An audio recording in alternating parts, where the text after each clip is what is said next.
PNB घोटाळा प्रकरणामध्ये मेहुल चोक्सीला अटक. भारताच्या विनंतीवरून चोक्सीला बेल्जियममधून अटक झाल्याची सूत्रांची माहिती.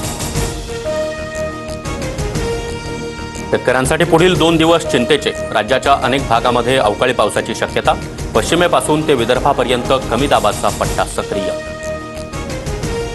महायुतीमध्ये धुसफूस नाही, सारं काही खुशखुश आहे. शहांच्या भेटीवर शिंदे यांची प्रतिक्रिया. शिंदेंनी अर्थखात्याबाबत शहांकडे तक्रार केल्याच्या बातम्यांवर स्पष्टीकरण. एकनाथ शिंदेंची अमित शहांसोबत सह्याद्री अतिथीगृहावर तासभर चर्चा. निधी वाटपाबाबत चर्चा झाल्याची सूत्रांची माहिती. तुमच्या योगदानाकडे दुर्लक्ष करता येणार नाही.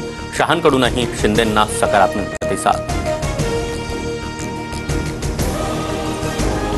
आज महामानव डॉक्टर बाबासाहेब आंबेडकर यांची 134वी जयंती. चैत्यभूमीवर मोठ्या संख्येनं अनुयायी येण्यास सुरुवात. थोड्याच वेळात मुख्यमंत्री आणि दोन्ही उपमुख्यमंत्री दाखल होणार.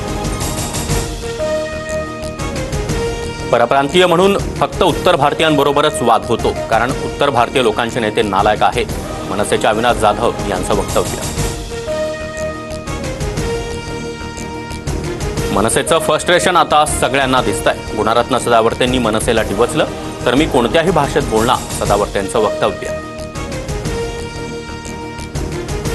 पाणी टंचाईमुळे खासगी टँकर्स विहिरी बोरवेल महापालिका ताब्यात घेणार. टँकर चालकांच्या संपानंतर पाणी टंचाई असल्यानं महापालिकेचा निर्णय. पुणेकरांसाठी आनंदाची बातमी. यंदाच्या उन्हाळ्यामध्ये पाणी कपात नाही. खडकवासला धरणामध्ये मुबलक पाणी साठा. रोहित शर्माला कॅप्टन करा. शिर्डीमध्ये साईंच्या दर्शनाला आलेल्या नीता अंबानी यांच्याकडे चाहत्याची विनंती. तर बाबा की मर्जी, असं नीता अंबानी यांचं उत्तर.